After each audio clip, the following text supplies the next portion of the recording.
Okay, here we go. So we're going to do a quick presentation, not so quick. Last one was 50 minutes. This one I'm going to try to make it within 15 minutes. Okay, quick presentation on the software requirement on the inventory management system that I created. And essentially, oh, it didn't save. Essentially, here we have a list of things that we're going to talk about that include the introduction, what we're talking about, the system overview, what the system is, the functional requirement, non-functional requirements, what the people want, technical architecture, the MVC system, and then the GUI, user stories, and finalize with use case diagram and an incident management report.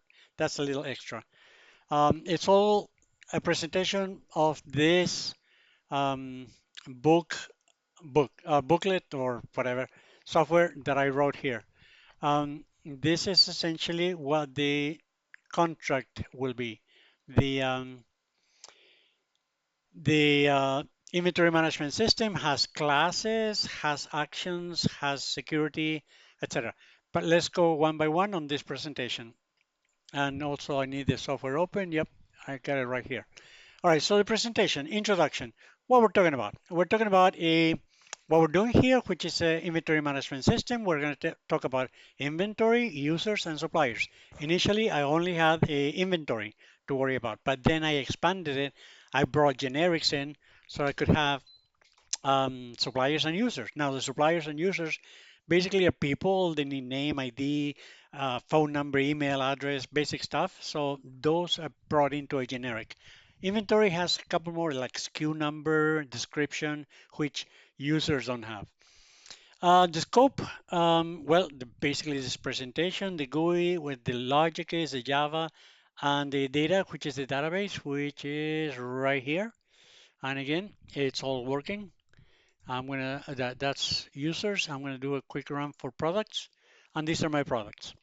All right, number two, um, system overviews, description. Again, this is a user interface for an application to take care of an inventory. And there's two people that are gonna take care of this, the admins and the staff. And it's basically three tables on this database: products, users, and suppliers. Now, the products essentially are SKU, name, description, quantity, price. Like users don't have price, suppliers don't have price. Category, they might have category, but they need to be separated information, separate tables here. So, on the users and suppliers are almost the same, except in suppliers, I only have a phone, email, contact, company. I don't have company name and user, obviously. But those are my tables, and which are reflected here. Category, product and columns, product ID, SKU, product name, etc., etc., etc. All right, let's go here. Functional requirements essentially has to work for managers and users, and the responsibility of the user is to monitor the orders, add or decrease the stock, the inventory, change the prices, description, etc. And the managers, on top of that, they get to monitor the low stocks in inventory and manage the suppliers and the users. Um, this is something the crowd operations is add. First is create. So we add an item, add a user, add a supplier. Then we display them, which is the read part. Then we update it or delete it. And that's very simple. And I have buttons on my program for all of that. I'll show you in a minute. Custom actions, inventory total calculation. That's an extra thing that I put in there. And the purchase order roulette that I haven't put in yet. Essentially a little red thing that it will tell you you're low in inventory on this item. Non-functional requirements. Here's the nitty-gritty. This is what sells the stuff to the customer. So we need security, reliability.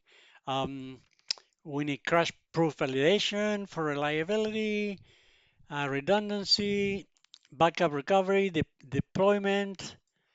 We also need performance. So let's go with reliability. Okay, prevent crashes with crash-proof. Here, 1, 2, 3, 4. One is crash-proof validation. So if somebody puts in the wrong input, let's say a string of $20 instead of the like TWE, NTY, whatever, instead of the number 20, then that would crash the application because it's the wrong input. However, I put a little box that says 20, input the right text. And it'll also, when somebody logs in, they have a prompt that tells them more or less how to log in. And if somebody logs in with it, we want to sign in with a supplier with their same ID that we have another supplier with that name, it'll tell us, it's a duplicate ID number. Very important here that we don't let any cross-site scripting or SQL injections because that would also crash the program. A failover, this is physical. This is in case there's a lightning or something like that. And load balancing in case we need to like grow and we have several users. In that case, we need to put more servers. Kubernetes will allow us to load all these Dockers, all these setups that we have in different blocks. Uptime commitment, 99%, that's pretty much obvious. Redundancy, so we're duplicating the database. And we have backup and recovery. From that duplication, which is in MySQL dump, we have a, a way of saving all the information into a special string, into a special database. And then there's a batch file that will allow us to do this a certain time of day without the manager having to do the MySQL dump. And I'm going to include that all in here, but not yet. So in case there is something that happens, we have an immediate stop for all the actions, and we have to create a new server, basically create a new computer where clean the computer, no viruses, nothing, where this database can go in. We have to restore the last night or latest nightly backup. We can say last night. Okay, last night backup, essentially with the purpose of doing a backup every day, and that's what the MySQL dump can do. Um, and then once we restore a program, we point the database to a new, we read the information from the new database, and then we have it all done in about an hour um, for a 24-hour-old data. Deployment, we can do it on-prem or we can do it online. Online is when we have lots of users and lots of information. Right now, we don't have that many. And lots of data, okay, lots of inventory. Right now, this is just a test, it's small school stuff. Responsiveness, it has to be fast, like zero point 0.1 millisecond. The database, we are doing prepare statements, so we're not going to have SQL injections, but I also did 3N,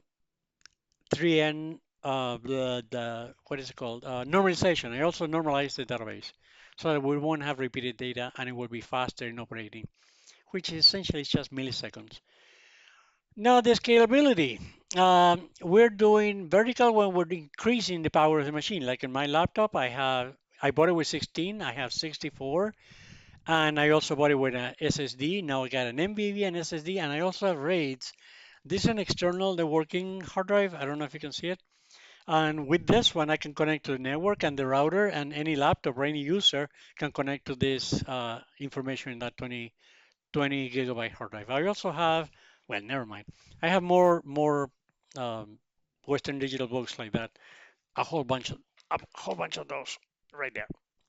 Okay, let's go back to this. Um, so horizontal scaling is when we put more servers in place and we do a load balancing with Docker and Kubernetes. Um, and that will come later. But right now we're just concerned about one application, one server, or one computer that serves. For now, we have one user, but it could serve many users if I do it in a network, which I want to do in a network environment with sockets. Maintainability, essentially, this is the document that will allow, the documentation that will allow to know how this works, and this video also. But essentially, the way I did it is in model view controller when I have every class in here that controls what to do is the logic is prefixed by control. Okay, anything that has connection with the database with the model itself is prefixed by model, and I also put at the end DB because this is the one that connects directly to the database. Okay, oh, this is the connection itself. But let's say, for instance, product here have select one from where the SKU number is so and so, I mean question mark, that's the prepare statement thing because back in the day there used to be a lot of SQL injection. With this, we're prepared not to have that. Um, that select all from get all products, these are different things in the model for the database. Now the model itself is what my elements are for the product, like the category here, there, category, SKU number, name, description, quantity, and price. That's a model for a product. I have a model for a user, it has ID, role, name, password hash, very important. We're not, this is for security, I'm going to talk about it in a minute. We're not sending the passwords directly to the DB. We're sending the hash password. Talk about that in a minute. That's maintainability. And Git, of course, GitHub, in case we have a team, everyone can contribute with this, but we don't have that yet. Testing, we don't have that yet. Support plan, obviously, if there's any problems, I'm going to talk about at the end. Incident management, also at the end. Audit trail, also at the end. Technical architecture on data design. This is a three-tier model. All the view stuff is handled by the view prefix classes. Like right now, we have a view tables, okay? Right there, this view tables is what allows us to produce the list of tables in the program. Here we have table columns. These are all the columns that I have. Um, and then we have different status, one for users and one for products. Okay, for products we have the SKU number and also I put a tooltip. Now these are all classes that I created on my own. This is for instance a GUI builder where I have number view, password field, text fields. So instead of when I go to view table, instead of creating for each one of these, instead of creating a new field and a new field and a new field with the same code all the time, I just create a little class that says this one will create the text field. It creates anything that has a text. And basically, it's part of the grid because it goes inside the grid. I'll show you in a minute. And has a text label and goes in a row number. Okay. And here's my GUI again. This is my GUI and this is my view table. So here's the table and I call it in with model. Yeah, this is string column. And I put the ID, the column, the width of the column, and the tooltip. Okay, everything that I need. For number column, I have the price and the tooltip also, but this is a double and this is an integer. So a little bit different, but that's what builds the table. Okay. And the table, these are all the constants for the table, and this is for users and suppliers. I haven't finished suppliers yet, but that's okay. Requirements and modeling. So essentially, this is the model, like I showed you, model view controller. The view is somebody views, the controller by the controller. The inventory database is right here for all the items. This is MySQL, and it's very easy to see. Persistence, security, and configuration. Okay, so persistence, this stuff is going to be forever because MySQL doesn't crash, unless you crash it, of course, hacking it. The credentials are for users or admin, but the first person that launches the program has to be an admin, and that will connect the admin to the connector that I showed you a little bit earlier. Model connector, here it is. So the connector essentially has one function only, and that is to connect to the database. And it takes the URL where the database is located, the user and the password. The user is the admin, the password is 1234, whatever it is. Now, this stuff, initially, I put it in the program itself, but that's a no-no. Why? Because somebody used Cabbage, which is a decompiler for the bytecode in Java, and they can see the user in bytecode. I mean, on the code in Java. So they can log in themselves to the database. They got the password, they got everything.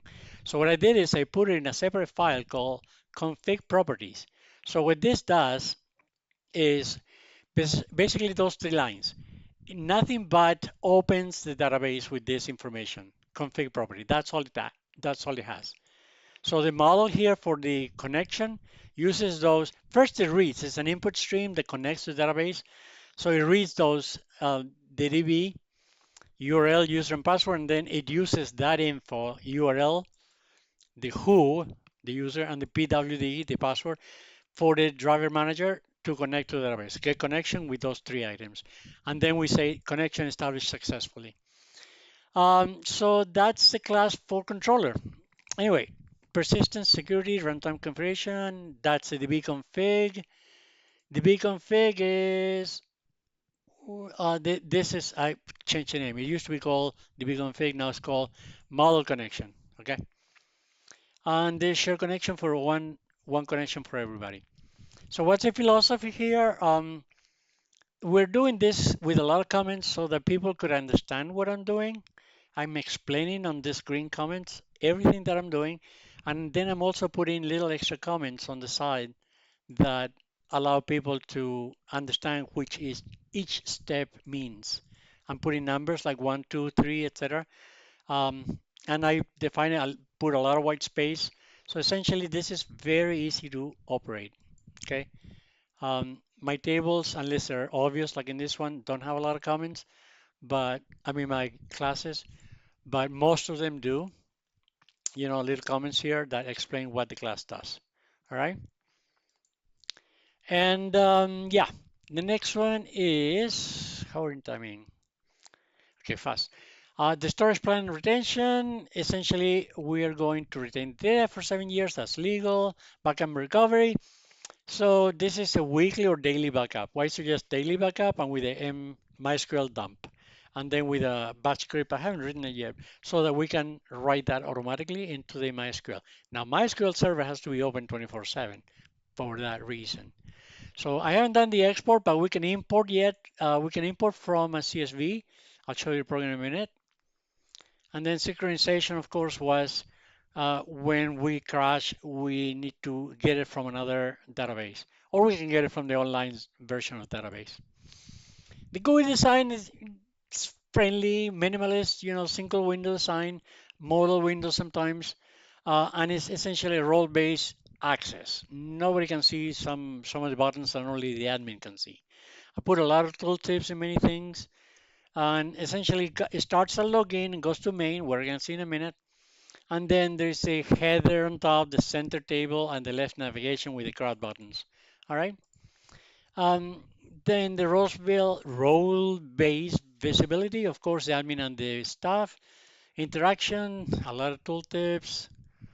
And we're almost done here. So user stories allow us to talk to the user and see what they're saying. If it's working or not working, what does this do? The reason let's say a manager says, as a store manager, I click in the low stock to place an order, and so we need to say, look, what do you mean by low stock? Low stock. You mean like after the threshold or a certain speed, how many are you selling per minute, etc. So we need to know that. And that communication helps me redefine the program. So there's value in the conversation, obviously, and these are the people and the things that they can do. These are some of the cases of, add product, remove a product, update a product, etc., or person or user, etc. Um, Permissions, obviously, the manager has more permissions than the regular user. Now, these are the basic crowd operations. Um, Use case diagrams, they capture half functionality. In the case we need to create a new record, it's right here. The user, this little stick figure, clicks on a button that says add, goes to the table. The button is on the table. That creates an action here in the controller that says show a dialog box. So it tells a SQL query to open up, get the data from the database. And then once they get the data, it says, okay, here's the data. Here's what the controller gets the data, and then the controller puts it on the window, and then displays it to the user. And it's the same thing for everything else. We have the user clicking a button to delete an item. It goes to the controller, and the controller tells the database delete the product with this ID. The database deletes. This is the query that says delete from the table of products where the ID number is so and so. Okay, that's a SQL that we saw here in the product DB, model DB, and the product DB is delete, remove product, delete from where the user the SKU number is so and so, just like it says here. And then the same thing for a updating. Okay, except deleting will be updating, changing something. And then finally we have one for this is new. This is for a reorder, and it's a lot quicker because it goes to control. It doesn't go to the database, and basically from here it checks on the amount. It does go to the database. I'm sorry. It checks on the amount left in the database, and it pops in the question. You're running below in this minimum inventory. Do you want to order more? Yes or no? And so you click yes, and then you get a pop-up that says place the order, or creates a Word document or something that places the order. Then here's the little program. We're gonna do it very quick because it's not a full-fledged program yet. Really quick. Again, database is open, so when it connects, So right here it says create connection. Perfect. And we are going to, where's my program? Here's my program. Where'd it go? User model initialized with connection. Database connection established successfully, but where'd the program go?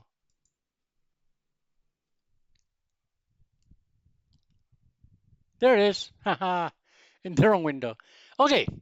So essentially, this is a program. I can make it bigger or smaller. I don't know if I can control. No. Um, it has a box for using email. If you click anything else, it will give you like wileycoyote@gmail.com. So this is a prompt that tells you what to do. So I'm going to put Tony at gmail.com, and my password was 123. Enter. And there's my admin Tony, and here's my items. Okay, if you want to add an item, boom. It's all showing in this monitor. If I want to add an item, there it is. I can put the category.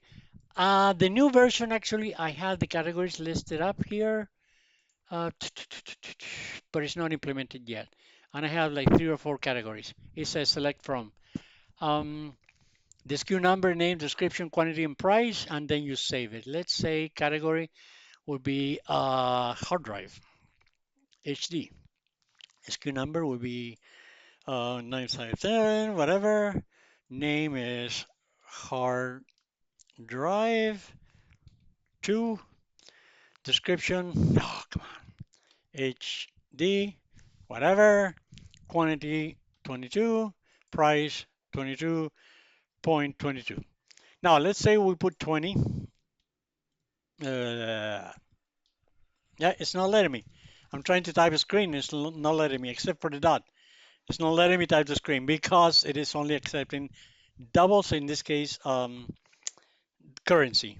So $10, just $10 is fine. Enter. So I saved it and refresh. Where did it go? Where did it go? Drive, hard drive 2, HD, 22 of them at $10 each. See, it went right into the database. Now let's say I want to delete it. I can remove by ID or remove it just like that. Remove selected. And it's asking a confirmation. It says, are you sure you want to remove? You say yes, and it's gone. All right, now as an admin, I have these view users and view suppliers.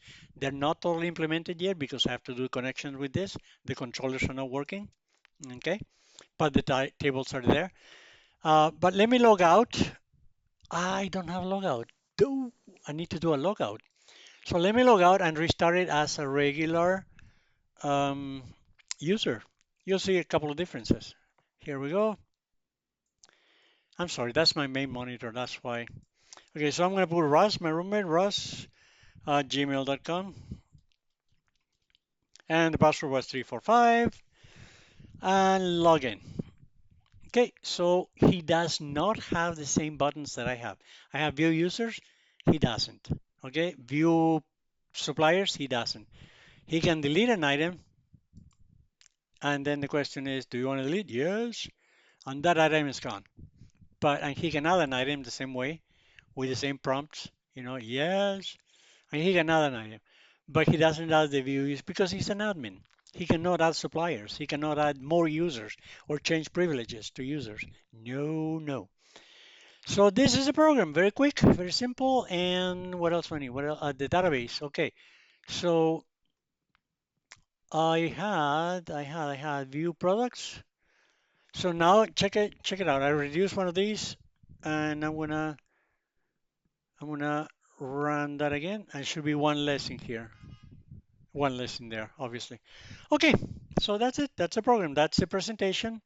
And so far, that's the code. I got a lot of improvements to do, but program moved successfully. Yeah, that's the last message. But yeah, I'm going to stop it and we're going to leave it here. Cheers. Stop recording.